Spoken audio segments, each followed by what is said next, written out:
Hello everyone.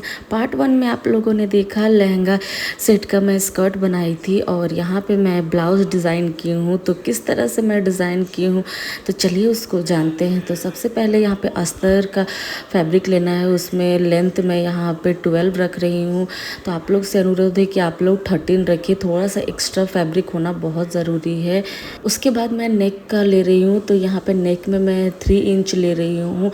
तो दोनों side मैं 3 इंच ही ले रही थी और इसका लाइन मैं खींच के दोनों साइड से दोनों को मिला दूंगी। अब यहाँ पे मैं शोल्डर का नाप लूँगी। यहाँ शोल्डर 2.5 मैं ले रही हूँ। यहाँ से हम लोग शोल्डर का 2.5 इंच लिए थे, वहाँ से एक लाइन ड्रॉ करेंगे 5 इंच का इस स्केल से, और ये जो एक्स्ट्रा था इधर कर देंगे। और सेम नेक की साइड से भी सेम 5 इंच ही रखेंगे और ये दोनों लाइन को मिला देंगे। उसके बाद यहाँ पे एक लाइन खींचेंगे 5 इंच पे यहाँ से, और उसके बाद यहाँ पे 2.5 इंच हम छोड़ देंगे एक्स्ट्रा फैब्रिक के लिए। यहाँ पे मैं फिटिंग के लिए बना रही हूँ 3 इयर्स बेबी के लिए। अगर आप चाहते हैं कि 2 साल और पहने तो आप 1.5 इंच और एक्स्ट्रा रखिए। लेंथ यहाँ पे मैं 12 रखी थी, इसको मैं मिला दे रही हूँ। यहाँ पे मैं 5 इंच पे एक डॉट लगाई और इधर भी सेम इसी तरह से, और इस डॉट को मैं यहाँ पे मिला दूंगी। आप चाहो तो नीचे का भी जो लेंथ है उसमें 1 इंच और एक्स्ट्रा बढ़ा दे सकते हो। यहाँ पे देखिए मैं बहुत कम फैब्रिक ली हूँ, बताई थी इससे पहले कि मैं यहाँ पे फिटिंग बना रही हूँ। तो आप लोग थोड़ा एक्स्ट्रा का फैब्रिक लीजिए। और यहाँ नेक और शोल्डर के लिए मैं इस तरह से यहाँ पे राउंड बना दी हूँ ताकि उस पर ही कटिंग करूँ। और यहाँ पे 1/2 इंच का इस तरह से शोल्डर, नेक और शोल्डर से मैं यहाँ पे लाइन ड्रॉ कर दी हूँ और कटिंग करके यहाँ पे मैं निकाल ले रही हूँ जो भी मेरा एक्स्ट्रा पार्ट था उसको। यहाँ मैं फैब्रिक का 4 फोल्ड की थी, तो सॉरी मैं यहाँ पे बताना भूल गई थी, तो मैं वहाँ पे मेंशन कर दूँगी तो ताकि आप लोग को कोई भी दिक्कत ना हो।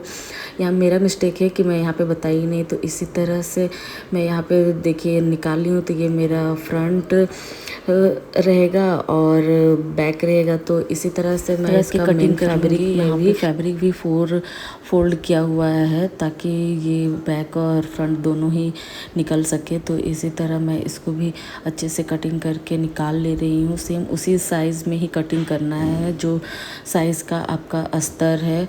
तो इसका हमारा पूरा कटिंग हो चुका है, तो चलिए मैं दिखाती हूँ। तो इस तरह से 2 है। तो अभी इसका हम लोग बैक पार्ट पहले बनाएंगे, तो उसके लिए यहाँ पे मैं ले रही हूँ 1.5 इंच करके इस तरह से, ताकि मैं बैक के लिए कपड़े को निकालूं। तो यहाँ पे मैं बीच से कटिंग कर रही हूँ क्योंकि मेरे को पीछे डोरी वाला बनाना है, इसलिए मैं यहाँ से एक्स्ट्रा जो कपड़ा था उसको मैं निकाल दे रही हूँ। यहाँ पे मैं डोरी लगाऊंगी। तो सेम उसी तरह से मेन फैब्रिक पे भी इसको रख के अच्छे से यहाँ पे कटिंग कर लेंगे। तो ये मेरा कटिंग हो रहा है।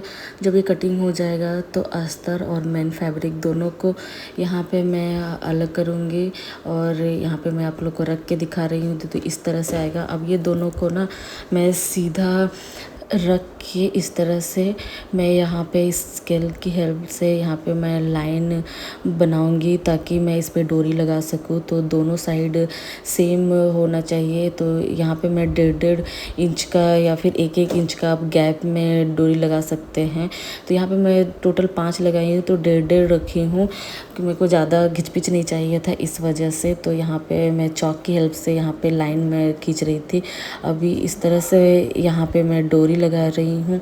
आप लोग को डोरी कैसे बनता है ये जानना है तो मैं 3rd पार्ट पे उसको अपलोड कर दूँगी, तो आप लोग उस पर देख लीजिएगा। अभी चलते हैं फैब्रिक में। इस सीधे फैब्रिक में ही इस तरह से हमें डोरी को 2 फोल्ड करना है और यहाँ पे जहाँ पे निशान लगाए थे वहाँ से सिलाई की मशीन की हेल्प से हमें स्टिच करते जाना है उस पर।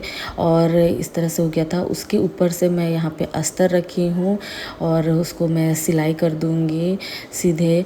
तो सीधे सिलने के बाद क्या होगा ना कि आप इसको जब पलटेंगे तो ये जो बीच बीच दिख रहा है आपको डोरी का एक्स्ट्रा पार्ट, वो नहीं दिखेगा। तो ये देखिए इस तरह से ये हो जाएगा। तो अभी हम लोग सीधा इस पे रखेंगे और बीच में ही इसे फैब्रिक के पास ही सिलाई कर देंगे ताकि वो उठा उठा हुआ नहीं दिखे। और भी सीधा करने के बाद भी एक सिलाई और मारेंगे ताकि वो अच्छे से पूरी तरह से बैठ जाए। उसके बाद भी हम लोग चारों तरफ से इस तरह से सिलाई करके हम लोग पूरा पैक कर देंगे, तो अस्तर और मेन फैब्रिक को दोनों को सेम जिस तरह से एक साइड का हम लोगों ने किया तो दूसरे साइड का भी सेम उसी तरह से हम लोग करेंगे। तो इस तरह से मेरा दोनों रेडी हो गया है। और यहाँ पे थोड़ा सा मैं तिरछे करके मैं एक डिज़ाइनर वाला लुक में देना चाह रही थी। तो वो ये देने का भी कारण ये होता है ना कि आपका ब्लाउज़ इधर उधर भागेगा नहीं, कमर पतले होते हैं इस वजह से। तो हमारा बैक ऑलमोस्ट रेडी हो चुका है। तो अभी हम लोग फ्रंट रेडी करेंगे। तो उसके लिए यहाँ पे फैब्रिक और अस्तर दोनों को ऐड किए और यहाँ पे मैं पिन लगा रही हूँ ताकि फैब्रिक इधर उधर हिले नहीं करके। और इसके बाद मैं चारों तरफ से यहाँ पे सिलाई कर दे रही हूँ। और जो नीचे का पार्ट है ना उसको मैं नहीं स्टिच करूँगी क्योंकि इसे हम लोग ना पलटेंगे। तो मैं उल्टा रखी थी फैब्रिक को और अस्तर उसके ऊपर से, उसके बाद मैं यहाँ पे सिलाई की थी। जो एक्स्ट्रा पार्ट था उसको निकाल दी। इसको पलटने के बाद एक फिनिशिंग टच आ जाता है। तो जो कोने कोने होते हैं उसको थी कैंची की हेल्प से आप उसको निकाल दीजिए और यहाँ पे सीधे रख के भी एक सिलाई मार दीजिए ताकि वो पूरा बैठा हुआ दिखे, उभरा हुआ ना दिखे करके। तो सेम उसी तरह से मैं चारों तरफ से कर लूँगी ताकि वो अच्छे से फिनिशिंग वाला लुक आए। तो इस तरह से मैं कर ली थी। तो देखिए बहुत अच्छा लग रहा है। और सेम वैसे ही मैं डिज़ाइन यहाँ पे भी डालूँगी 1/2 इंच का। तो इसी तरह दोनों साइड में रख के कि इक्वल रहे करके मैं यहाँ पे नाप रही थी, उसी को रख के।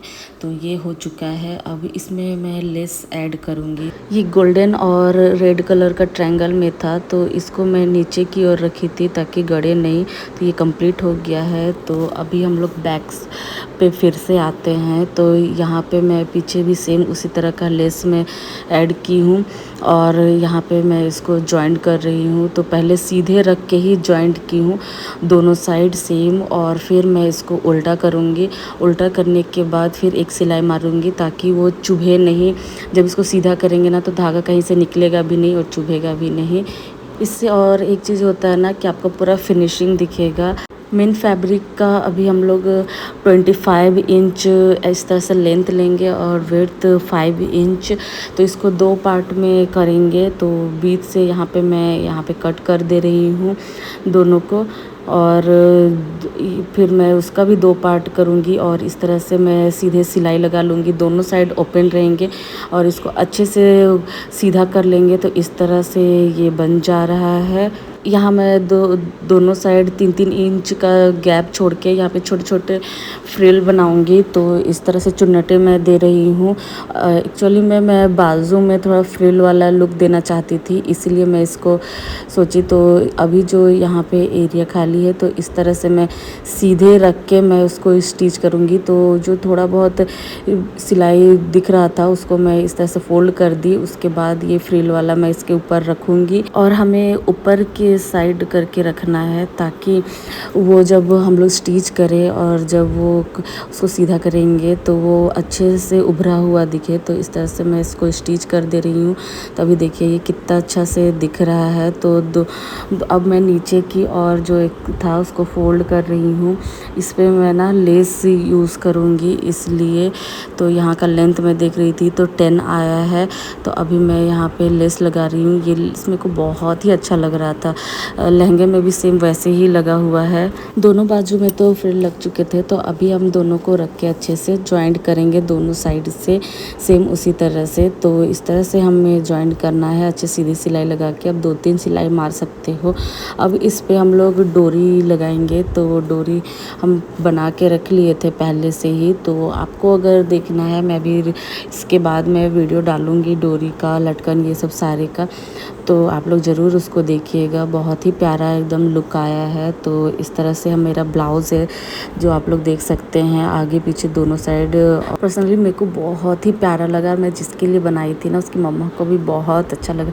आप लोग को भी अच्छा लगा तो प्लीज़ मेरे को कमेंट करके ज़रूर बताइए। मैं जिनके लिए बनाई थी उन्हें तो बहुत पसंद आया। आई होप आप लोग को भी बहुत अच्छा लगेगा।